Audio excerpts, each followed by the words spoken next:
buenas tardes.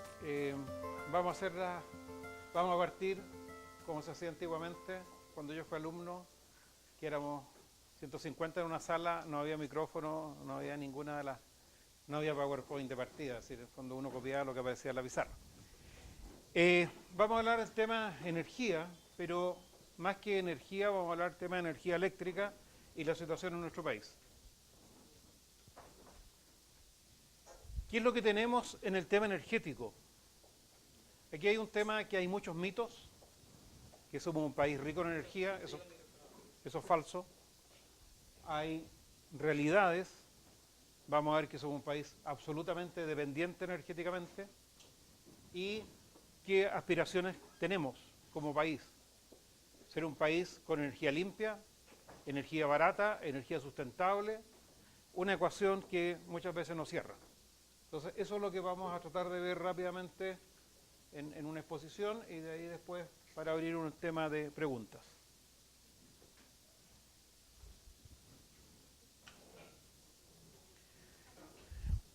La energía es un sector importante en la economía, no necesariamente en el producto geográfico del país como energía, sino...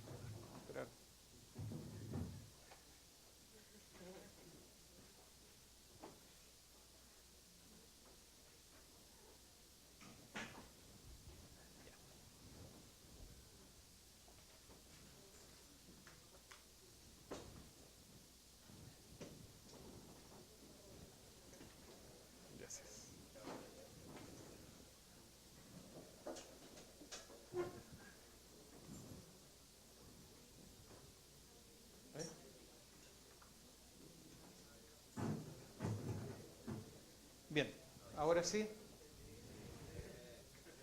Bien, volvimos a la modernidad. Les recuerdo, y que lo tengan muy presente, si sigue la crisis energética en nuestro país tal como se está desarrollando, que no lo hemos visto, esta misma charla en 2 años más va a ser como en los viejos tiempos. Sin micrófono, con una pizarra, porque no vamos a tener electricidad, probablemente vamos a tener racionamiento. Esa es la realidad en que se aproxima nuestro país por muy distintas razones que las vamos a ir viendo. Primero tenemos que ver en qué país estamos. Chile es un país, cuando partió la ley eléctrica el año 81, era un país de $3.100 de ingreso per cápita. Es decir, éramos un país pobre. 91, 5.100, 2001, 9.600, 2011, 16.000 y esperamos que el 2014 sean $20.000, dependiendo de qué es lo que pase con el censo 2012, que nos diga que tenemos 20 millones de habitantes, tenemos 15 millones de habitantes, es decir, esa incerteza, si estamos hablando de un producto per cápita, necesitamos saber el número de habitantes, y en este momento Chile no sabe cuántos habitantes tiene. Pero supongamos del orden de los 20.000.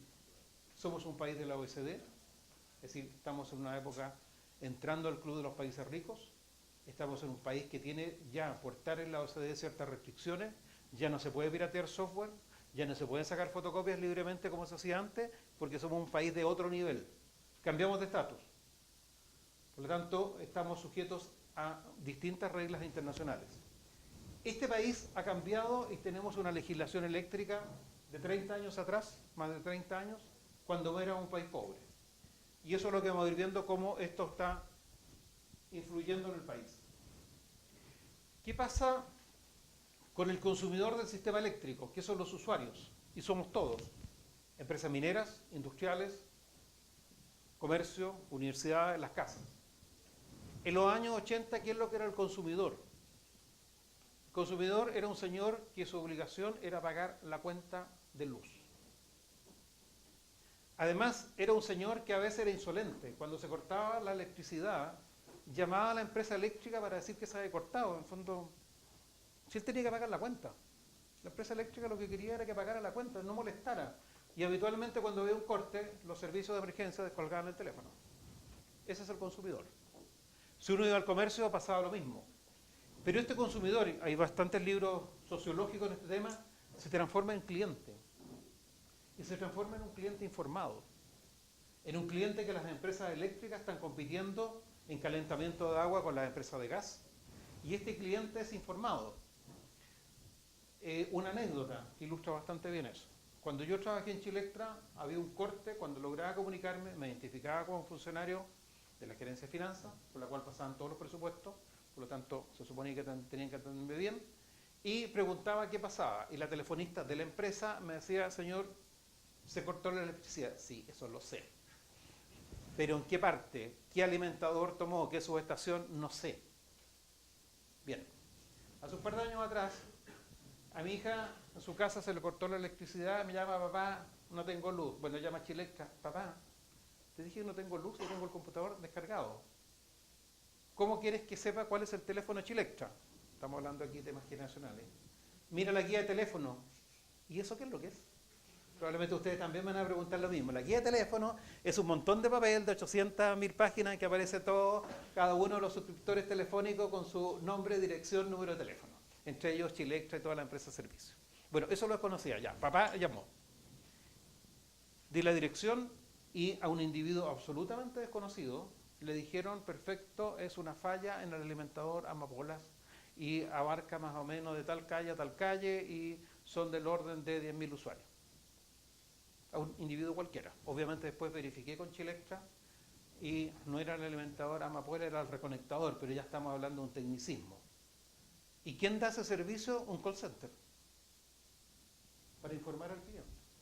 No es un funcionario de la empresa, es un call center. Entonces, eso vemos cómo ha ido cambiando y cómo va evolucionando nuestra sociedad de $3.000 per cápita a 20.000. Es un cliente que el cliente industrial agrícola está compitiendo con el planeta. Recuerden la última huelga de puertos. ¿Quiénes estaban más preocupados? Los agricultores. No iban a poder llegar con sus productos a Estados Unidos. Entonces, estamos en el planeta. Los economistas en Chile, ¿de qué están preocupados? ¿Qué está bajando de la economía china? ¿Y por qué están preocupados de la economía china? Porque baja el precio del cobre. Baja el precio del cobre, no se van a iniciar nuevos proyectos mineros y eso abarca toda la área de ingeniería y vemos empresas de ingeniería que tenían 1.600 funcionarios y van en 400. Y eso pasaba en muchas empresas de ingeniería. Entonces, es un cliente compitiendo con el planeta. Me tocó hace unos 2 años atrás asistir a una charla de eficiencia energética en que distintas empresas presentaban sus proyectos. Una empresa frutícola explicó la eficiencia energética en 10 minutos y los 10 minutos siguientes se dedicó a criticar al sector eléctrico y las tarifas. ¿Y qué va a pasar si llegamos a un tema de cortes? Ahí va a reclamar el cliente residencial. Que ya no es ese cliente que la única obligación era pagar la cuenta de electricidad.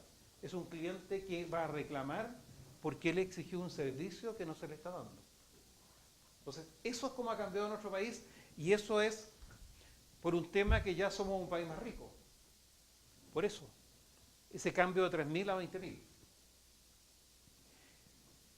Y además, somos un país, independiente de eso, que somos un país chico. Estas son las cifras oficiales del 2009, no tengo las últimas. Consumo eléctrico por habitante.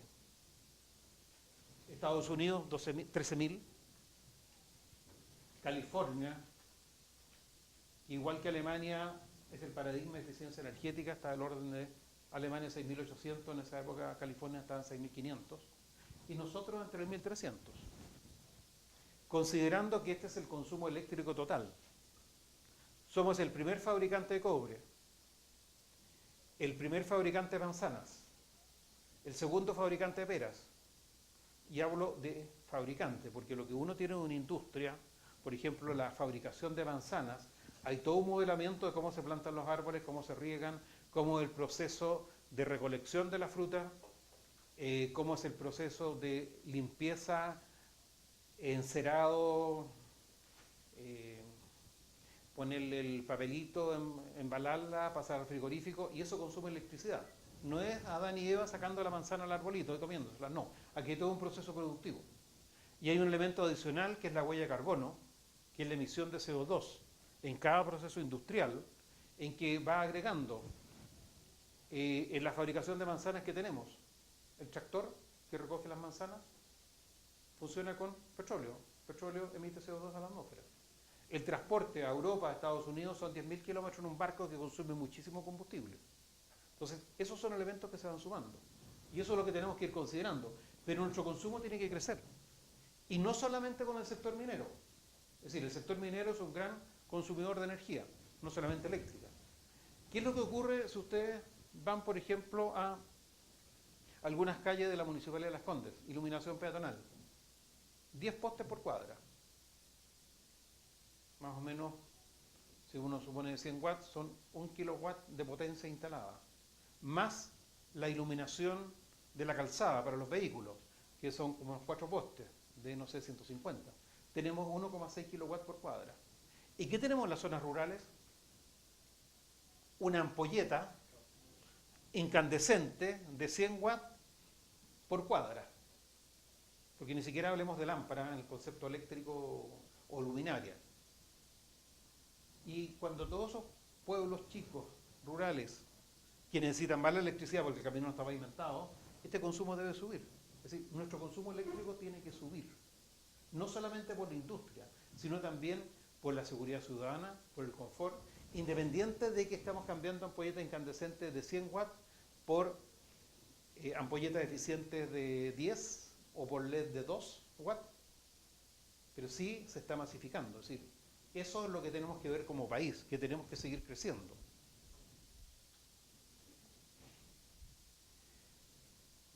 ¿Cuál es otra situación del sector? Hay una asimetría de información. Tanto las empresas nuevas como los clientes no tienen la misma información que las empresas eléctricas. Aquí tenemos dos tipos de clientes. Los clientes libres, que son las grandes empresas que pueden negociar teóricamente, porque la ley eléctrica en los años 80 se basaba en que había competencia en el sector y hoy día la competencia no está funcionando. Entonces yo tengo un supuesto de que existe competencia y desarrollo todo un modelo matemático para que exista competencia, para ocupar esa competencia que existe. Si me fallan los supuestos, obviamente que esa caja negra que es el modelo no va a funcionar bien y su resultado va a ser malo. Entonces eso es lo que tenemos, asimetría de información. Hay una asimetría también comercial. ¿Cuál es la información que se sabe?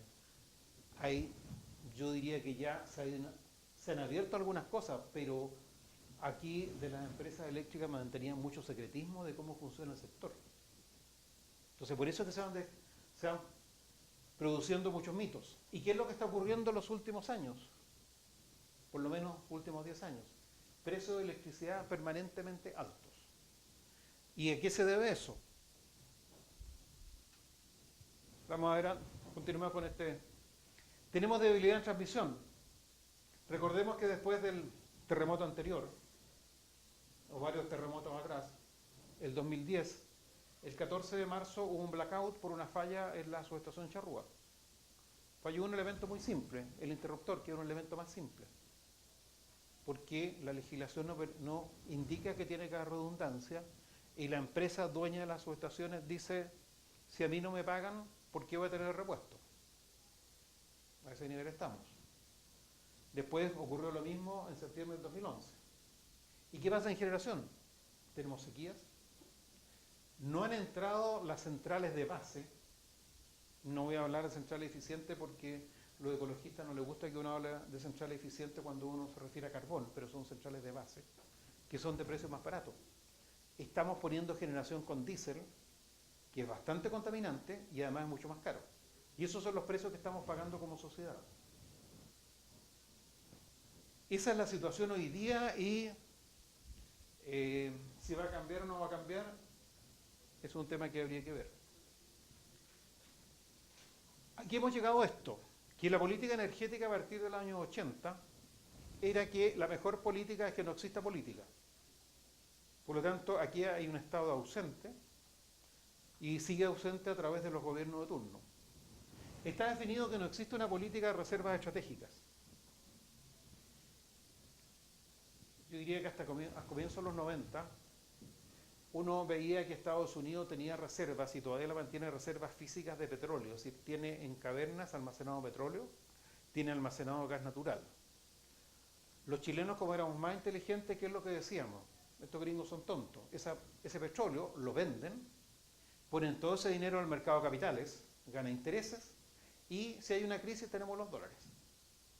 Un argumento muy bueno, cuando el dólar era moneda fuerte. Ahora podríamos decir tenemos una mezcla de euros, de yen, de yuan chino, etc.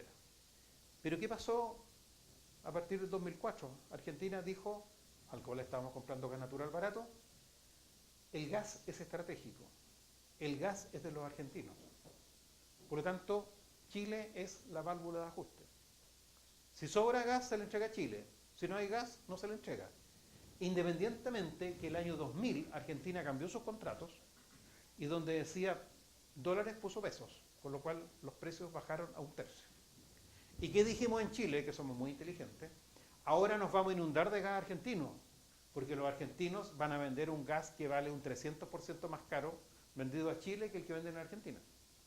Pero ahí nos damos cuenta que hay una palabra que se llama estrategia, y estrategia país, que nosotros como país no la tenemos, pero sí que la tenían otros países, e independiente de los contratos. Es decir, aquí no estoy diciendo que la política de contratos de Argentina sea un ejemplo, no, todo lo contrario. Pero nosotros sufrimos las consecuencias, porque nunca Chile pensó de que tenía que haber una estrategia y que aquí todo se soluciona pagando. Es decir, teniendo dólares, cualquier cosa. Eso no ha funcionado. ¿Qué es lo que entendimos como en Chile? Que ya hay un tema estratégico que puede ser importante. ¿Y qué se ha hecho? Nada. Tenemos una alta dependencia energética, vamos a ver unas láminas más adelante, en que en general la energía que consumimos, un 75% es importada. Podemos ver los balances de energía de la Comisión Nacional de Energía, desde que partió el año 90 vamos a tener lo mismo. Tenemos dos energías nacionales, que son fuertes. La hidroelectricidad, que depende del año si hay sequía o no sequía, varía entre un 6 y un 9%, y la leña. La leña habitualmente es el 20% de la energía primaria consumida en Chile.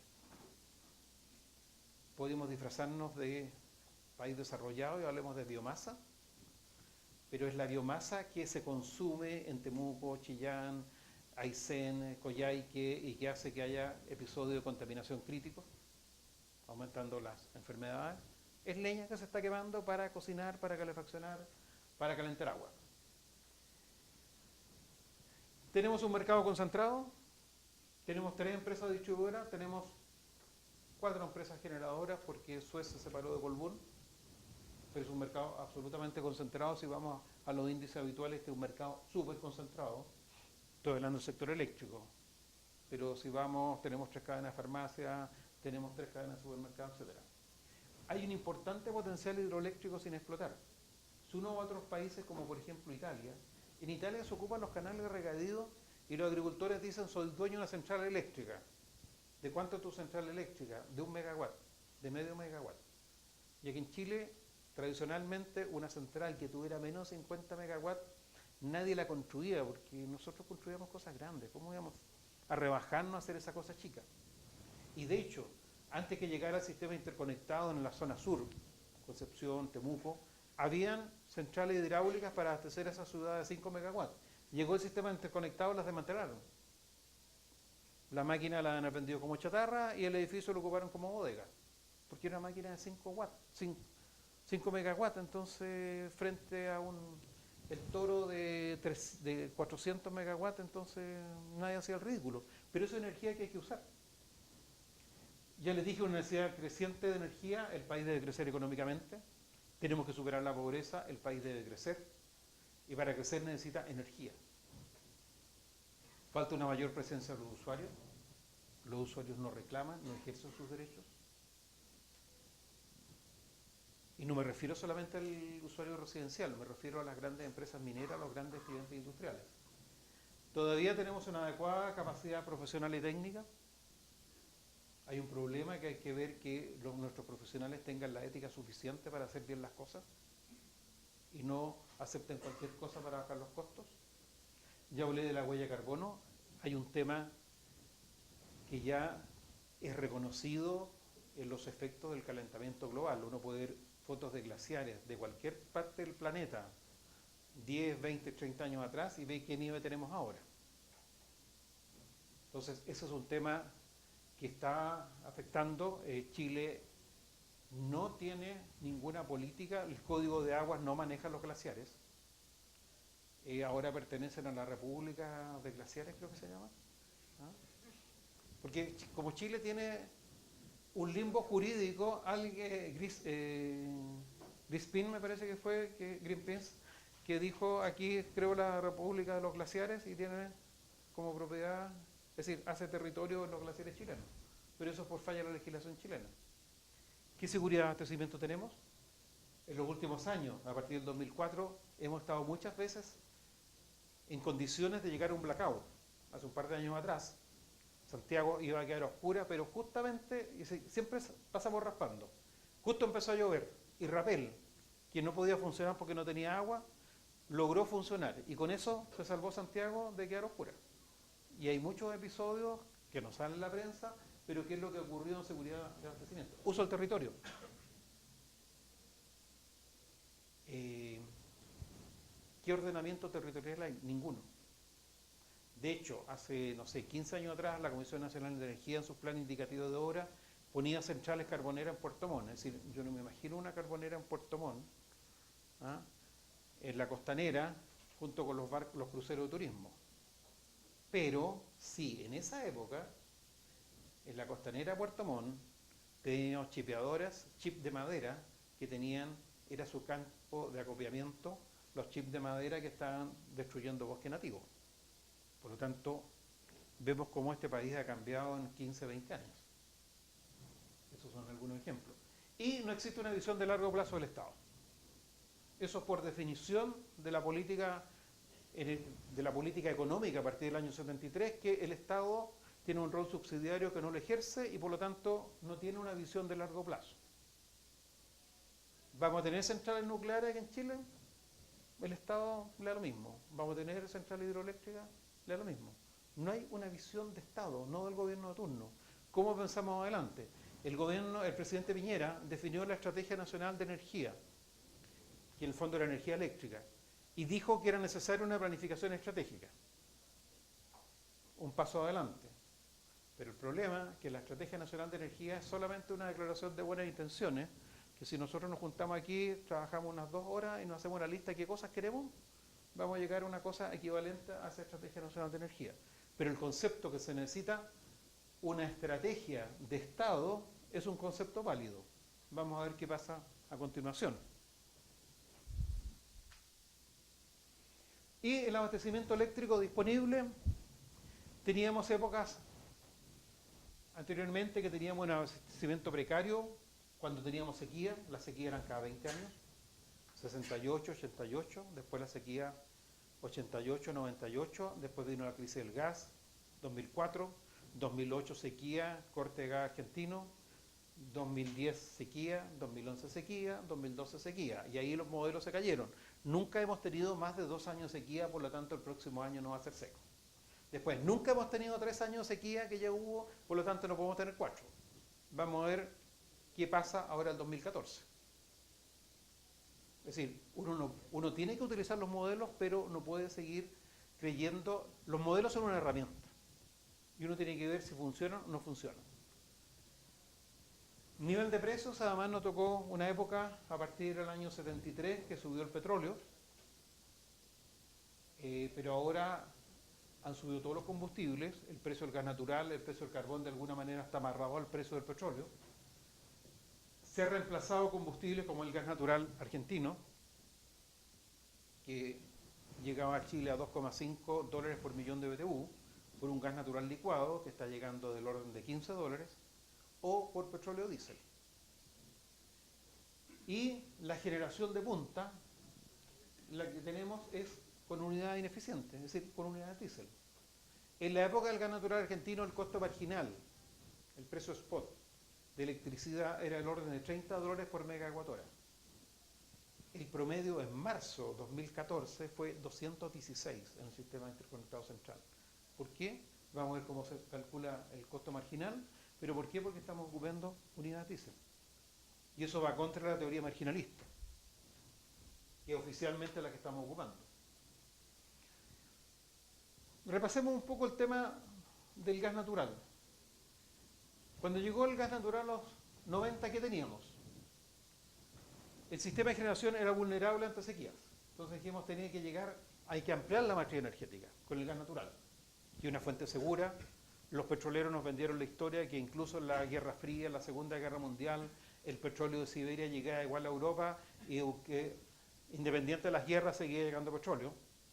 Eso hoy día sabemos que con el tema de Ucrania y Rusia no es así, porque los rusos aprendieron de los argentinos y pueden cortar el gas. Generación eléctrica concentrada entre grupos empresariales, cualquier parecido con lo de hoy día es lo mismo. Teníamos generación hidráulica, térmica, carbón y unas pocas mínimas unidades de respaldo diésel.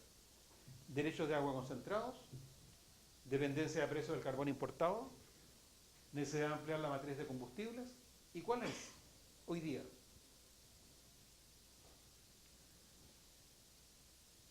Sigue lo mismo, derechos de agua concentrados, tenemos térmica a carbón, tenemos generación a gas natural, estamos dependiendo de los precios del carbón, del gas natural y del petróleo. Ya no es una sola dependencia. Hay que ampliar la matriz de combustible, es decir, es lo mismo, casi lo mismo, pero más caro. De estar pagando precios de spot del orden de 40, 45 dólares antes de llegar al gas argentino, ahora estamos del orden de 200 o 150. Esa es la situación de los últimos 30 años.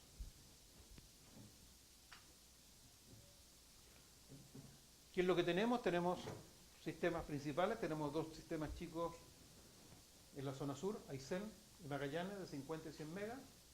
Magallanes tenemos al sistema 0 megawatts de energía renovable, independiente que Metanex tiene una planta de generación eólica, pero por temas regulatorios no la puede conectar al sistema.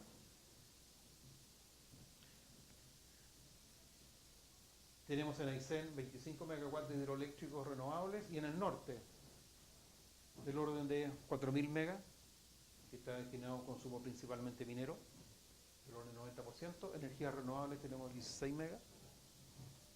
Sistema interconectado central tenemos del orden de 14.000 megas y del orden de 1.000 megas de energías renovables, no convencionales. Es decir, esa es nuestra realidad. Entonces, tenemos energía limpia, comparemos. Tenemos energía barata, ya vimos que tenemos energía cara. ¿Es sustentable? ¿Qué huella de carbono tenemos? Otro elemento, matriz de energía primaria del 2012. Aquí ya me aburrí de poner los distintos años. Petróleo crudo 30%, gas natural 15%, carbón 21%, hidroelectricidad 6%, eólica me quedó la cifra decimal en 0 y leña 28 y solar en 0. En otros años la leña ha sido 20. Esa es nuestra realidad. ¿Qué emisión de CO2 tenemos por acá? ¿Y qué emisión de CO2 tenemos con la quema de la leña? No nos engañemos que la leña está emitiendo CO2, independiente que venga un bosque, pero resulta que tanto la contaminación atmosférica como el nivel de CO2 que se está entregando a la atmósfera cuando tú estás quemando un palo de leña para calentarte o para cocinar es alto. Independiente que después uno le reste que el arbolito cuando creció absorbió carbono, etcétera, etcétera. Aquí ya lo saqué de las fechas, pero en general petróleo nacional está del orden de 1, 2, 3%. No tenemos petróleo, ya se acabó. En los años 90 teníamos del orden del 10-20% de petróleo nacional. Gas natural, esto es la zona de Magallanes que está desapareciendo, y el gas importado, gas natural licuado que llega ahora. Y carbón, tenemos del orden del 4% nacional, que es el mineral de Isla Riesco, mineral de Peques, carbón subbitubinoso de menor poder calorífico, en que se está quemando en algunas centrales carboneras porque la caldera tiene que tener una caldera especial de lecho fluidizado versus el carbón bituminoso de 7.000 kilocalorías por tonelada que tienen las otras centrales. Entonces, aquí tenemos dependencia.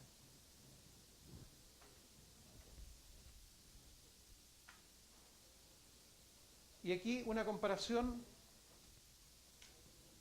de la energía nacional en un periodo de 15 años. y de la energía total. Esta es la energía importada. Aquí vemos la crisis económica del 2007, cómo empieza a bajar el consumo. Pero este es el diferencial de que estamos importando.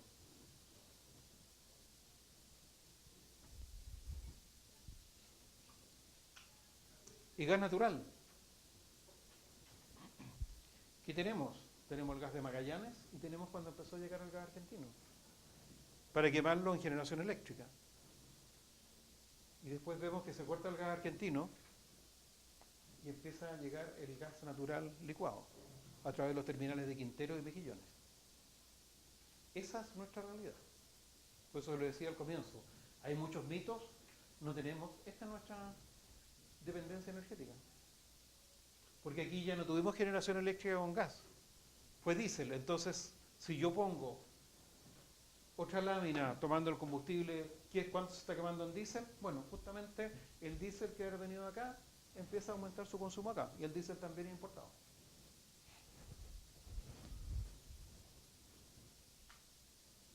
Y ahí un resumen desde el año 99 al 2011 de la dependencia energética, pero en el fondo la energía primaria está del orden de entre 70 y 75% importada. Un elemento más para situarnos: consumo sectorial. Quiero que vean el tema transporte. Esto es toda la energía, no solamente eléctrica. Transporte del año 99, 36%, prácticamente igual que el industrial y minero. Y el resto, residencial, comercial, alumbrado público, oficinas públicas, 28%. Al 2011, en que la minería ha crecido, está en el 41%. El transporte 33% y el consumo de todo el resto 27%. Es decir, somos un país que gasta mucha energía en transporte, y transporte ineficiente. Cualquier país desarrollado transporta carga por ferrocarril o por barco, aquí la transportamos por camiones. Hasta hace poco el criterio era que en Santiago no se pueden construir líneas de metro, porque es muy caro. Pongamos buses privados y buses contaminantes y que consumen mucho petróleo.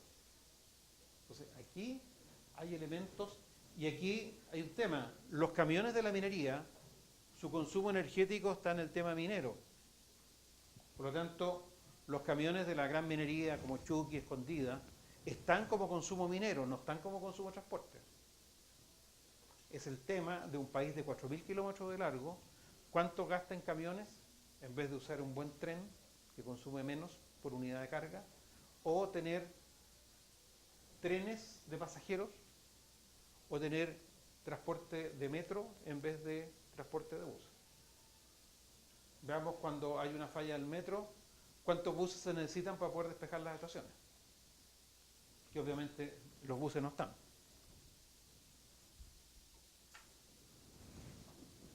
Reserva de combustibles. Carbón, tenemos carbón para 200 años, petróleo para 40 años. Es decir, siempre se ha dicho que el petróleo dura 40 años, pero el tema es que como el precio cada vez más alto, estamos hablando hace, no sé, 50 años con un precio del petróleo de $2 y ahora de $100, se puede explotar petróleo en profundidades del mar, y por lo tanto las reservas se mantienen más o menos 40 años. Es decir, aquí cuando uno habla de reservas no está hablando solamente de reservas físicas, está hablando de reservas que se pueden explotar comercialmente. Gas natural 60 años, uranio 80 años, con las actuales centrales nucleares, y el sol 6.000 millones de años. Entonces veamos qué reservas tenemos.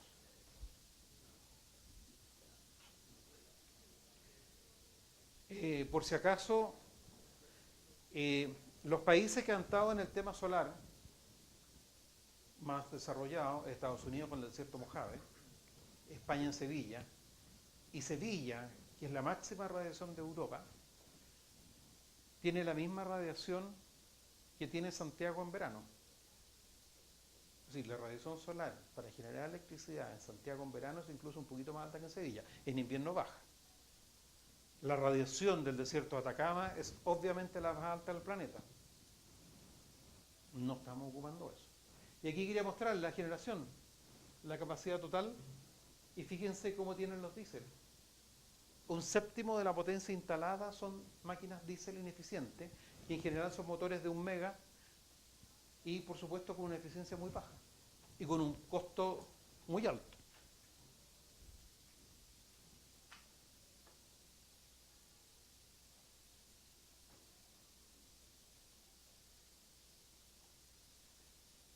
Ya, aquí no es que les vaya a hacer una demostración de la teoría marginalista, pero hay que ver algunos temas conceptuales. La teoría marginalista dice que hay que suministrar la demanda al menor costo posible de generación, operación y falla, porque la energía más cara es la que falla. Y para eso tenemos que hacer una planificación de obras, de acuerdo a la teoría marginalista, que tenga centrales en base, después centrales de punta y por último, al fallar o para evitar la falla, poner máquinas diésel. Esta es la teoría. Segundo elemento, el precio horario que se paga es el precio de la unidad más alta que está operando. Por lo tanto, si yo aquí tengo una máquina, un ciclo combinado a gas natural, que está operando a un costo variable de $130, todos los que estén entregando energía en ese punto van a cobrar $130. Todos. No se paga el costo medio, se paga el precio máximo. Si yo estoy con generación diésel a $250, en esa hora todos van a cobrar $250. ¿Qué incentivo económico hay de que yo no ponga máquinas diésel? Si yo como empresa generadora mi costo promedio son $70, $80 y puedo tener contratos a 120 haciendo una utilidad razonable de 80 a 120, ¿por qué voy a perder la oportunidad de vender a 250? Esas son las fallas que tiene nuestro sistema regulatorio hoy día. El incentivo a las generadoras de que no construyan centrales de base, independiente de los problemas de uso de terreno, ambiental, etcétera, es otro problema. ¿Por qué? Porque si yo tengo diésel operando, me basta con que tenga una máquina que me esté marcando precio en cada hora y yo tengo una sobreutilidad entre 80 y 250, 260. Ese es el modelo económico. Y por eso que aquí en Chile, lo que yo afirmo hace muchos años, se están utilizando las ecuaciones de la teoría marginalista, pero no los conceptos. Porque aquí la teoría marginalista habla que en el óptimo el costo medio es igual al costo marginal de corto plazo, igual al costo marginal de largo plazo. Es decir, tenemos una generación eficiente. Por lo tanto, si yo veo el costo de producción en un año teniendo un mínimo de unidades diésel, el costo medio y el costo marginal van a ser muy parecidos. Eso es lo que no se está cumpliendo, no se están cumpliendo los supuestos de la teoría marginalista. Sí se están cumpliendo las ecuaciones. Ese es un punto muy importante que hay que tener en cuenta. Bueno, crecimiento de la demanda dependiendo si la demanda habitualmente, aquí no entra en mucho detalle, cuando el producto geográfico crece al 6%, el sector eléctrico crece 1.5 más, por lo tanto crece al 7.5. Si yo llego a una eficiencia energética, puedo llegar al 6. Y si hago un desacople de la curva de demanda con el PIB, tal como ocurre en Europa, podría crecer, no sé, al 4.5. Y aquí tenemos diferencias entre duplicar la generación en 10 años o duplicarla en 15 años. Ahora, hay que, tal como vimos antes, que nuestro país necesita todavía desarrollarse, por lo tanto, no podemos estar en las mismas condiciones que Europa, que ya han satisfecho sus necesidades económicas, tienen ya un derroche energético y por lo tanto pueden bajar su consumo. Nosotros todavía tenemos que aumentar consumo.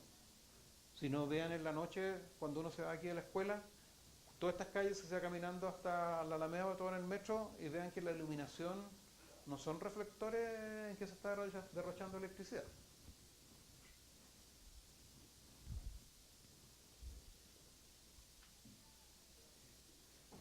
¿Qué es lo que aprendimos en estos años? Que hay posibilidad de incerteza jurídica. Argentina corta los contratos. Un presidente llama por teléfono para votar una central que estaba aprobada porque no le gustó que construyera una central cerca de la playa que se bañaba cuando niño. Eso yo lo estoy diciendo desde que ocurrió el tema, así que ya, sí, cuando el presidente era presidente, no expresidente como ahora, no me metieron preso, no van a meter preso ahora. ¿Ah? Pero esa es la realidad, porque ahí ni siquiera hay incerteza jurídica, porque ni siquiera infringió la ley. Lo que hizo fue llamar para decir que corrieran el proyecto. Es decir, si ustedes le dicen, Bochef 851 se va a construir y le dice, oye, pero ¿por qué no me lo pones en Plaza Italia? Ese es otro proyecto. Otra mecánica de suelo, otro estudio ambiental, otro estudio de tráfico. Una central uno no la puede correr, córramela a 30 kilómetros. Ahora, ¿qué pasó ahí? Habló con una empresa europea. ¿Qué pasa si hubiera sido una empresa chilena? ¿Quién le habría dicho a uno? Perfecto, usted quiere que corra la central, eso me va a costar 300 millones de dólares, entonces usted me va a hacer el vale vista por los 300 millones de dólares y cuando yo tenga el vale vista en mi cuenta corriente, ahí cambio la central.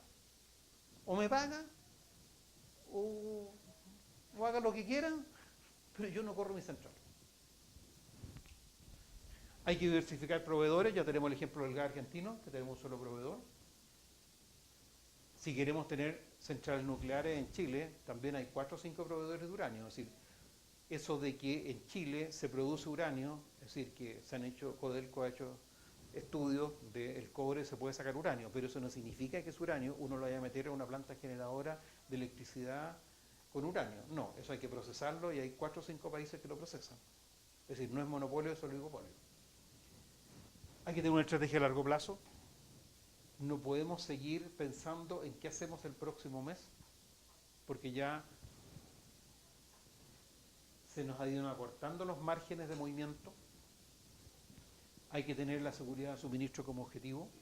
Esto no es un curso eléctrico, pero habitualmente el estudio de transmisión troncal, los primeros estudios eran hacer el mínimo de instalaciones para que a las generadoras le costara lo mínimo posible, sin una visión de 10, 15, 20 años. Estamos hablando de eso. Una necesidad de planificación estratégica. Todos los negocios planifican estratégicamente. Una empresa minera planifica estratégicamente. El único que no planifica estratégicamente es el sector de energía en Chile. Ni las empresas ni el gobierno. ¿Hay oportunidades en nuevos negocios? ¿Qué ocurrió con la energía eólica y la energía fotovoltaica en Alemania, energía eólica en Dinamarca? Hicieron desarrollos para crear una industria y venderla. ¿Qué hizo China? China desarrolló paneles fotovoltaicos a muy bajo precio. Desarrolló una industria que la está exportando. ¿Y qué hacemos en Chile? En Chile copiamos tecnología. Y la copiamos a veces mal o no tenemos la capacidad. Tenemos un país que tiene muy poca productividad. Un ejemplo, hay una planta de calentamiento solar en el sector minero, calentamiento de agua con sol, que se terminó de construir en agosto del año pasado. Es una firma danesa. La primera pregunta fue,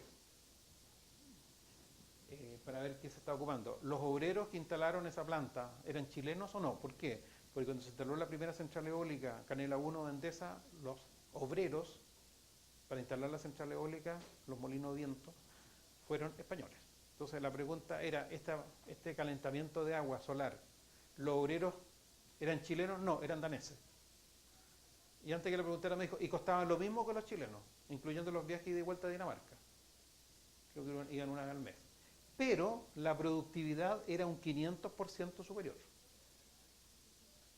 Entonces somos un país muy poco productivo. Me tocó también asistir una charla de Eduardo Vistrán, que ahora está de ministro de Corfo, alumno de esta escuela. Y Eduardo también tenía unas cifras muy impresionantes de la mala productividad, de la baja productividad que tenemos en distintos sectores de la economía.